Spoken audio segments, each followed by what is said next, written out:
تعالیٰ نے ہمیں لباس کا بتا دیا.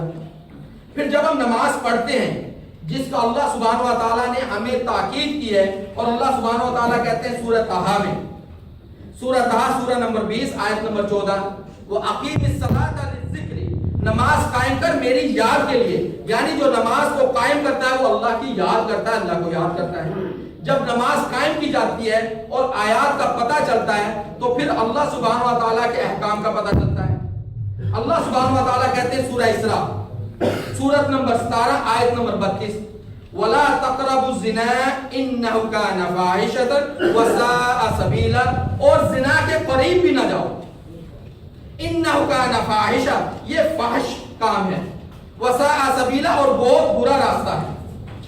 جب زنا کے قریب نہیں جاؤ اس کا مطلب ہے کہ جب اپنے نگاہوں کو نیچے رکھ لیں گے، عورتوں کے ساتھ اختلاط نہیں کریں گے، عورتوں کے ساتھ ہماری گپ شپ نہیں ہوگی تو ہم زنا سے دور رہیں گے. پھر اللہ سبحانہ و تعالیٰ جیسا کہ ہمیں نماز کے اندر حکم دیتے ہیں، اور جب قاری تلاوت کرتا ہے تو پھر ہمیں اور احکام کا پتہ چلتا ہے، حلال اور حرام کا پتہ چلتا ہے.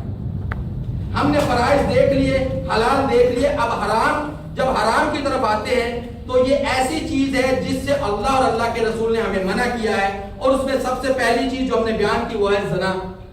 زنا کرنا حرام ہے اور یہ بہت برا راستہ ہے.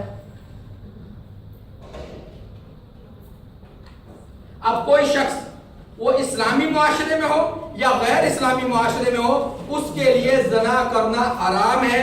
اگر عورت دعوت دے بھی تو وہ شخص اپنی نگاہوں کو نیچا کرے اور اس جگہ سے اپنے آپ کو ہٹا لے اور بچا لے. جیسے یوسف علیہ السلام کو دعوت دی گئی اور اللہ سبحانہ و تعالیٰ نے یوسف علیہ السلام کا قصہ ہمارے لیے رکھا کہ کیسے اللہ سبحانہ و تعالیٰ نے یوسف علیہ السلام کو بچایا. یوسف علیہ السلام نہیں بچے، اللہ نے یوسف علیہ السلام کو بچایا، اور اللہ اس کو بچاتا ہے جس کے دل کے اندر صدق ہوتا ہے، اللہ کے ساتھ وفا ہوتی ہے، اس کو اللہ اپنے برے کاموں سے بچا لیتا ہے. پھر اللہ سبحانہ و تعالیٰ قرآن میں ہمیں بتاتے ہیں، اللہ سبحانہ و تعالیٰ کہتے ہیں سورہ مائدہ سورت نمبر 5 آیت نمبر 90، یا ایھا الذین آمنوا، اے ایمان والو، انما الخمر والمیسر والانصاب والازلام رجس من عمل الشیطان فاجتنبوہ لعلکم تفلحون.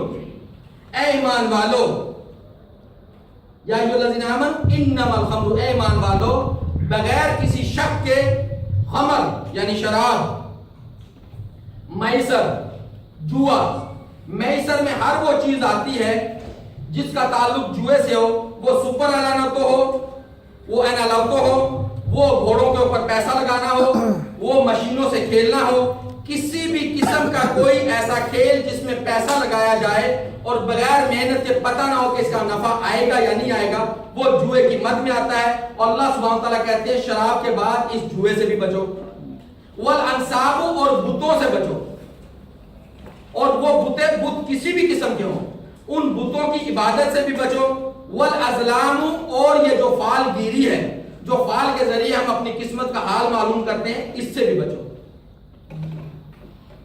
رجس من عمل الشیطان، یہ شیطانی کام ہے. فاجتنبوہ، اس سے بچو، اس سے دور ہو، اس کے اور اپنے درمیان ایک دیوار حائل کر دو. لعلکم تفلحون، کہ کہیں تمہیں فلاح ملے، کامیابی ملے. یعنی کامیابی ملے گی جب ہم ان 4 چیزوں سے بچیں گے. کس سے؟ شراب سے، جوئے سے، بتوں سے اور فال گیری سے. جب ان سے بچیں گے تو ہمیں فلاح ملے گی. جو اس چاروں میں سے کسی ایک کے اندر بھی پھنس گیا اس کے لیے فلاح کوئی نہیں. یہ اللہ سبحانہ و تعالیٰ کا فیصلہ ہے. پھر اس شراب کے ذریعے کچھ لوگ کہتے ہیں شراب حرام ہے، ہیروئن یا چرس یا اور نشے کی چیزیں کو تو حرام نہیں ہے. تو اللہ سبحانہ و تعالیٰ نے ہر آیت کی تفسیر یہ ذمہ داری رکھی محمد صلی اللہ علیہ وسلم کی. جیسا کہ ہم نے سورہ نحل آیت نمبر 44 میں دیکھا. اب محمد صلی اللہ علیہ وسلم ہمیں بتاتے ہیں کہ یہ خمر ہے کیا. سب سے پہلے اللہ کے نبی محمد صلی اللہ علیہ وسلم بتاتے ہیں، یہ حدیث ہمیں ملتی ہے ابن ماجہ میں. قال رسول اللہ صلی اللہ علیہ وسلم،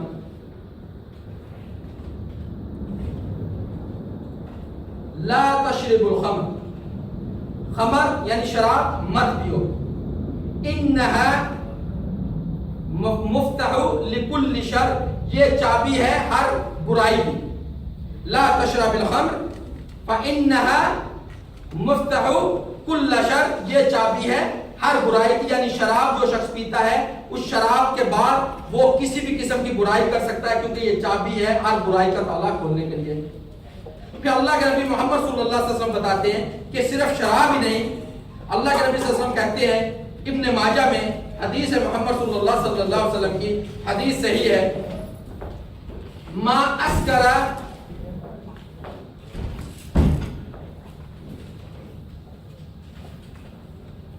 وَكُلُّ مُسْكَرٍ حَرَامٌ، ہر شے جو دماغ کو معوف کر دے، دماغ کو کام کرنے کے قابل نہ چھوڑے، نشے کی حالت پیدا کر دے، کُلُّ مُسْكَرٍ حَرَامٌ، ہر نشے والی چیز حرام ہے، جس کی مقدار زیادہ تمہیں نشے میں کر دے اس کی تھوڑی مقدار بھی تمہارے لیے حرام ہے۔ وَمَا أَسْكَرَ كَثِيرُهُ فَقَلِيلُهُ حَرَامٌ، جس کی زیادہ مقدار تمہیں نشے میں کر دے اس کی تھوڑی مقدار بھی حرام ہے۔ کچھ لوگ کہتے ہیں ایک چسکی لگا لیں یا ایک سوٹا لگا لیں تو اس سے کیا فرق پڑتا ہے، نشہ تو نہیں ہوتا۔ اللہ کے نبی صلی اللہ علیہ وسلم نے بتایا کہ جس کی زیادہ مقدار تمہیں نشے میں کر دے اس کی چھوٹی مقدار بھی یہ تمہارے لیے حرام ہے۔ پھر اللہ کے نبی محمد صلی اللہ علیہ وسلم نے اس شراب کا گناہ، اس گناہ کو بتایا اور اتنی تفصیل سے بتایا کہ جس سے ہمیں یہ پتا چلتا ہے کہ اگر اس گناہ سے ہم نہیں بچیں گے تو ہم خود اور اپنے اہل و عیال کو بھی جہنم کی طرف لے جائیں گے۔ یہ ایسا گناہ ہے۔ انس بن مالک رضی اللہ تعالیٰ عنہ، یہ حدیث بھی ابن ماجہ میں ہے۔ انس بن مالک رضی اللہ تعالیٰ عنہ قال قال رسول اللہ صلی اللہ علیہ وسلم، انس بن مالک رضی اللہ تعالیٰ عنہ سے یہ حدیث ہے، انہوں نے کہا کہ محمد صلی اللہ علیہ وسلم نے کہا لعنت الخمر علی عشرۃ اوجہ، شراب کے اوپر 10 وجوہ سے لعنت ہے۔ لعنت الخمر علی عشرۃ اوجہ، 10 وجہ ایسی ہیں جن کے اوپر، 10 شکلیں ایسی ہیں جن کے اوپر اللہ کی طرف سے لعنت ہے۔ وہ 10 کون کون سی ہے؟ بعینھا، خود شراب کے اوپر اللہ کی لعنت، وعاصرھا ومعتصرھا، وہ جو اس کو نچوڑے یعنی اس کو تیار کرے اور جس کے لیے تیار کی جائے، ان دونوں کے اوپر بھی اللہ کی لعنت ہے۔ یہ محمد صلی اللہ علیہ وسلم کا فیصلہ ہے، محمد صلی اللہ علیہ وسلم کی حدیث ہے اور یہ حدیث صحیح ہے، ابن ماجہ میں ہے۔ بعینھا وعاصرھا ومعتصرھا، شراب کے اوپر اللہ کی لعنت، شراب نچوڑنے یعنی بنانے والے پہ اللہ کی لعنت، جس کے لیے بنائے جائے اس پر اللہ کی لعنت۔ پھر پھر محمد صلی اللہ علیہ وسلم کہتے ہیں وہ بائعھا، اور جو اس کو بیچتا ہے، وہ مبتاعھا، اور جس کے لیے بیچی جاتی ہے، ان دونوں پر بھی اللہ کی لعنت۔ وہ حاملھا، جو اس کو لے کر جاتا ہے اس پر بھی اللہ کی لعنت۔ وہ محمولات الیہ، اور جس کی طرف یہ شراب لے کر جائی جاتی ہے اس پر بھی اللہ کی لعنت۔ وہ اکل ثمنھا، اور جو اس کا پیسہ کھاتا ہے اس پر بھی اللہ کی لعنت۔ تو بھائیو ہمیں اس بات پر غور کرنا چاہیے، اس لفظ کے اوپر وَأَكَلِ ثَمَنِهَا، جو اس کی کمائی کھائے گا اس پر بھی اللہ کی لعنت ہے۔ جس کے اوپر اللہ کی لعنت ہے کیا وہ جنت کا مستحق ہو سکتا ہے؟ اللہ سبحانہ و تعالیٰ کہتے ہیں سورہ تحریم، سورت نمبر 66 آیت نمبر 6، یا ایھا الذین آمنوا قوا انفسکم واہلیکم نارا، بچاؤ اپنے آپ کو اور اپنے گھر والوں کو جہنم کی آگ سے، وقودھا الناس والحجارہ، جس کا ایندھن لوگ ہیں اور پتھر ہیں، ایسی آگ جس کا ایندھن لوگ ہیں، انسان ہیں اور پتھر ہیں۔ علیہا ملائکۃ غلاظ شداد، اس کے اوپر بہت سخت قسم کے فرشتوں کی ڈیوٹی لگی ہوئی ہے۔ علیہا ملائکۃ غلاظ شداد لا یعصون اللہ ما امرہم، وہ اللہ کی نافرمانی نہیں کرتے جس کا اللہ ان کو حکم دیتا ہے۔ تو ہمیں اب اپنے بچوں کو بھی بچانا ہے، اپنے اہل و عیال کو بھی بچانا ہے، ایسی کمائی نہ کھلا کر جس کے اوپر اللہ کی لعنت ہو۔ وہ اکل ثمنھا، اور جو اس کی کمائی کھائے اس کے اوپر بھی اللہ کی لعنت۔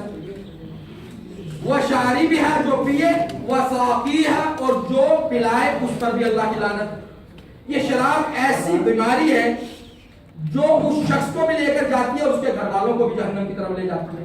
اس لیے اللہ سبحانہ تعالیٰ ہمیں توفیق دے کہ ہم ہر وہ عمل کریں جس کا اللہ اور اللہ کے رسول صلی اللہ علیہ وسلم نے ہمیں حکم دیا, اور ہر اس بات سے بچیں جس سے اللہ اور اللہ کے رسول نے منع کیا.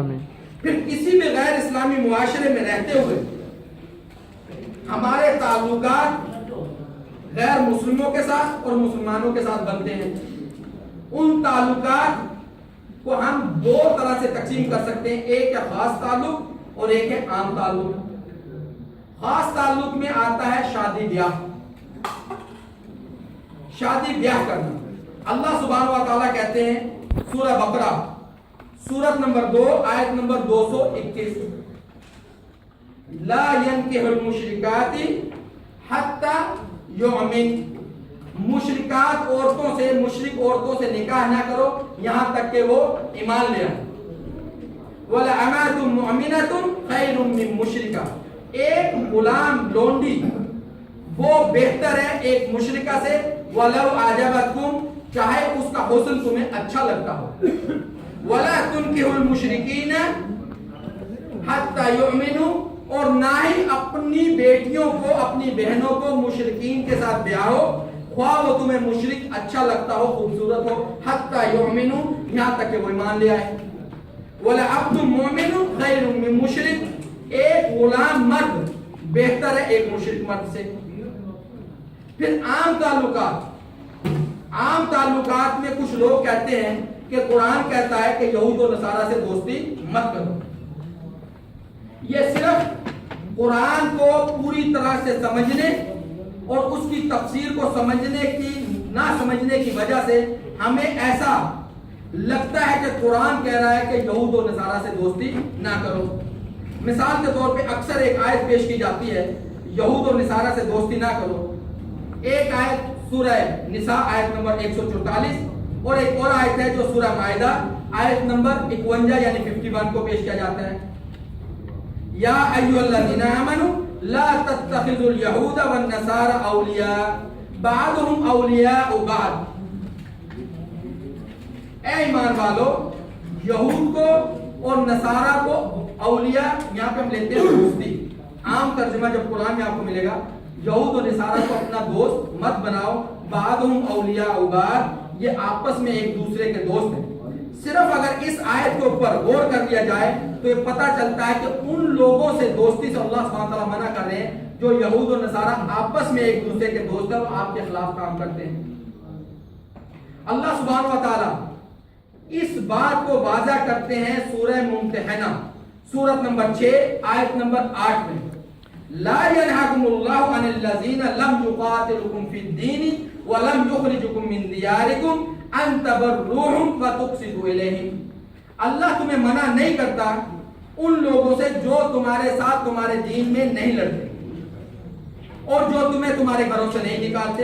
ان تبروهم, کہ تم ان کے ساتھ بھلائی کرو, وتقسطوا اليهم, اور ان کے ساتھ عدل کرو. ان اللہ یحب المقسطین, اللہ عدل کرنے والوں کو پسند کرتا ہے.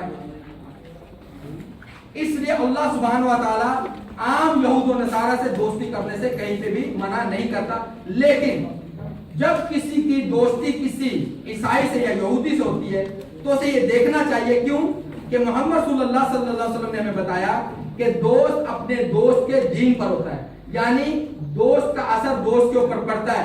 اگر تو آپ کا اثر آپ کے دوست پر پڑ رہا ہے اسلامی لحاظ سے تو آپ کی دوستی اچھی ہے. اگر آپ دیکھتے ہیں کہ وہ آپ کے اوپر کوئی انفلوئنس ڈال رہا ہے, اس کا اثر آپ کے اوپر ہو رہا ہے, تو کوشش کریں کہ اس سے پیچھے ہٹ جائیں, ایسا نہ ہو کہ اپنا دین ہی گواتے رہیں. پھر